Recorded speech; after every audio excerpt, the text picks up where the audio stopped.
Bon, on y va. Hein? Aujourd'hui, on va parler de quelques cas. On a préparé quelques petits dossiers pour vous. On va parler de Ibrahim Rassoul, l'ambassadeur de l'Afrique du Sud aux États-Unis. Donald Trump a déclaré avec son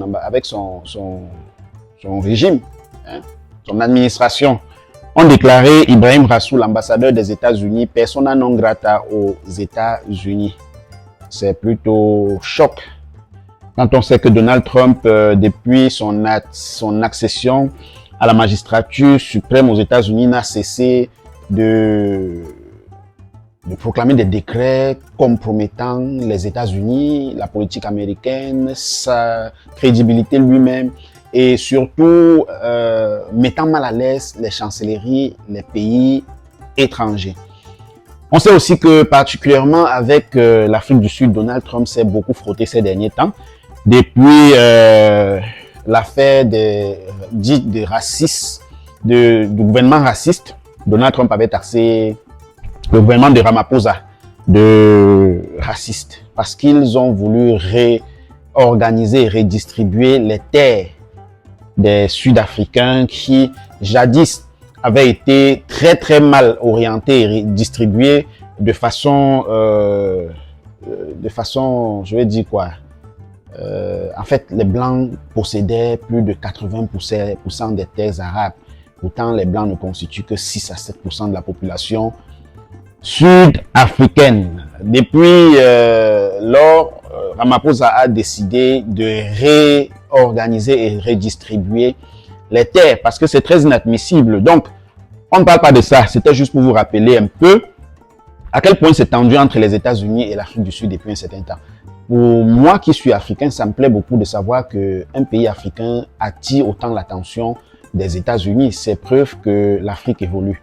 On sait que les États-Unis ont fini dans leur bras de fer avec l'Afrique du Sud par suspendre l'aide l'aide américaine à l'Afrique du Sud. L'Afrique du Sud procurait plus de 60% du support qui était destiné à allouer au VIH en Afrique du Sud. Vous savez, la prévalence, on dit ça comme ça,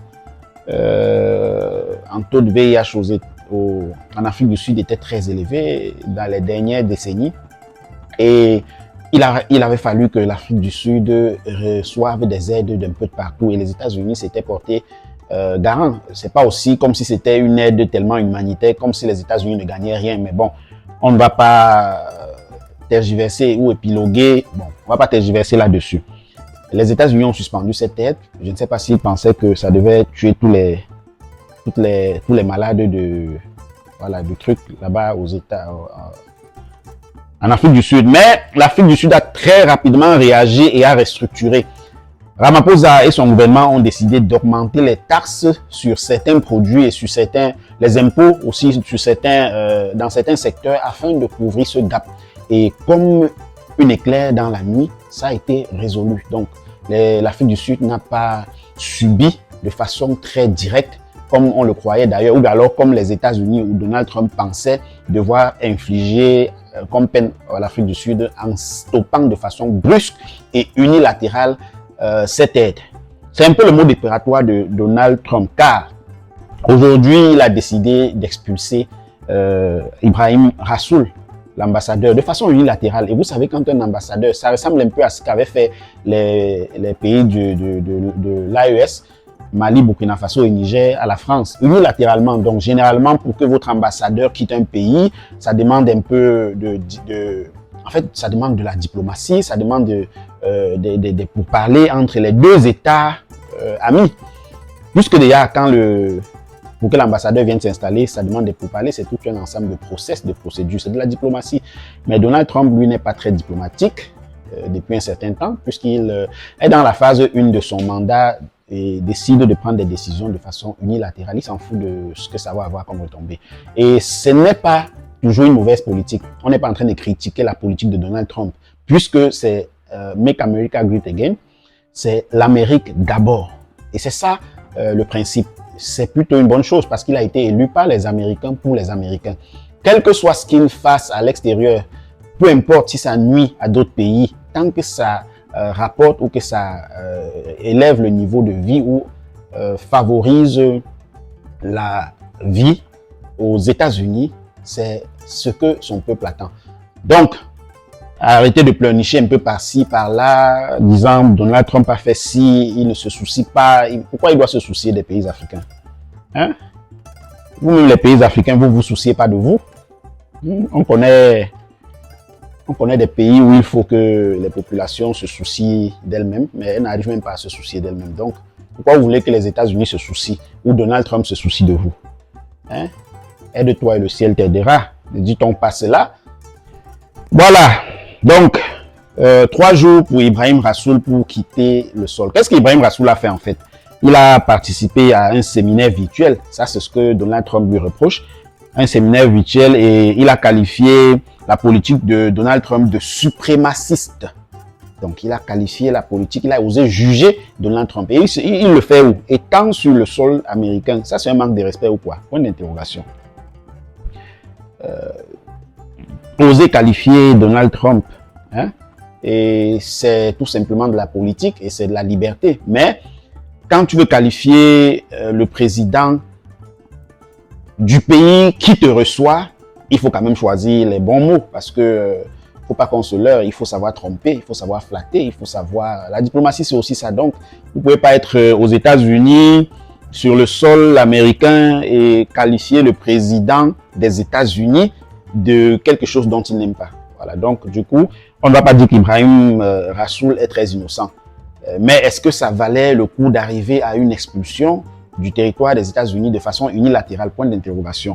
Est-ce que l'Afrique du Sud va réagir? Parce qu'on a souvent, depuis qu'il y a ce petit duel entre les États-Unis et l'Afrique du Sud, il y a un certain jeu de ping-pong. Dès que Donald Trump envoie, Ramaphosa balance. Et voilà, c'est un peu ce qui se passe depuis ce temps-là. Et il est très probable et très possible que dans les prochaines 24 heures, Cyril Ramaphosa fasse ce qu'il sait très bien faire, réagir. Il n'a pas peur des Américains. Voilà. Dernièrement, il a dit à Donald Trump, mind your business in US and we will mind our business in South Africa. Occupe-toi de tes affaires aux États-Unis. C'est pour ça qu'on t'a élu. Et nous, on va s'occuper de nos affaires en Afrique du Sud. C'est peut-être pour ça que, ok, Donald Trump a dit, ok, comme vous voulez vous occuper de vos affaires, moi j'arrête de l'aide et puis occupez-vous donc de vos Syriens. Excusez, il ne faut pas que, bon, on nous invisibilise à cause du mot. Mais occupez-vous de vos malades, puisque vous dites que vous allez vous occuper de l'Afrique du Sud. Ok, nous on va s'occuper, l'argent qu'on donnait là, on va s'occuper de nos problèmes avec. Et quoi de plus normal? Bon, on va pas en vouloir à Donald Trump pour ça. Et je pense que là, il a même plutôt aidé l'Afrique du Sud à se prendre en main. Hein? Aider quelqu'un n'est pas toujours lui donner ce qu'il veut, quand il veut, comme il veut. Hein. Il faut apprendre à l'enfant à pêcher, à marcher de ses propres pieds. Quand on apprend à l'enfant à marcher, on le tient, mais à un moment, on le laisse progressivement. Donc, du coup, il était temps. Ce n'était pas une prise en charge. L'amitié, c'est pas ça, c'est pas une prise en charge.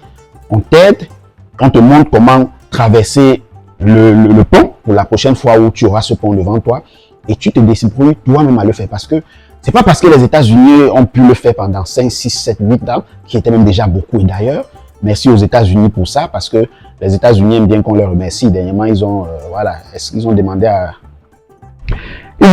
à Zelensky, est-ce que tu as déjà remercié les États-Unis depuis que tu es ici au bureau Oval? Ils aiment bien qu'on les remercie.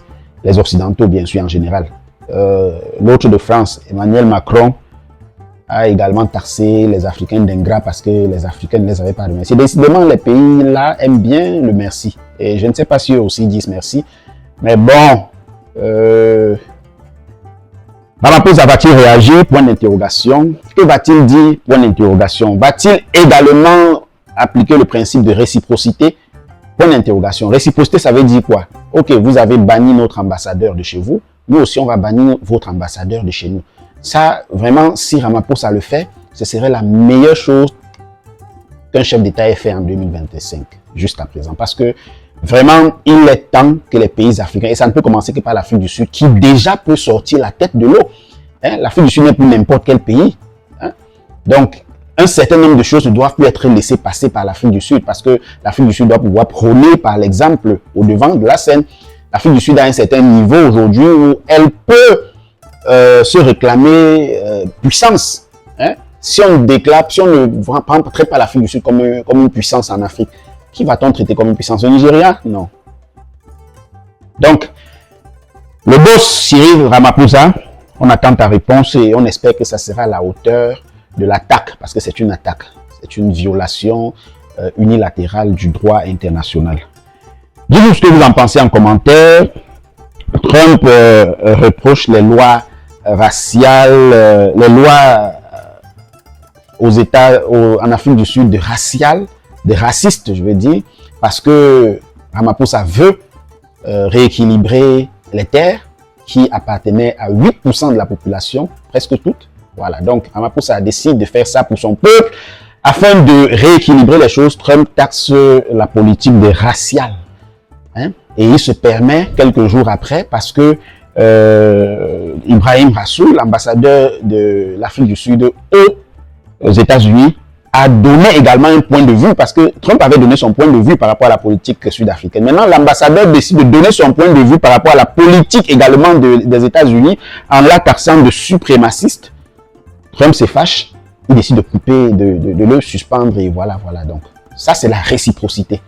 Donc, puisque Trump applique la réciprocité, est-ce que Ramaphosa doit appliquer la réciprocité en faisant bannir tout simplement l'ambassadeur des États-Unis en Afrique du Sud? Point d'interrogation. Dites-nous ce que vous en pensez en commentaire. C'est toujours avec une joie que nous vous lisons. Partagez massivement et bon dimanche à ceux qui sont le dimanche. Et à bientôt.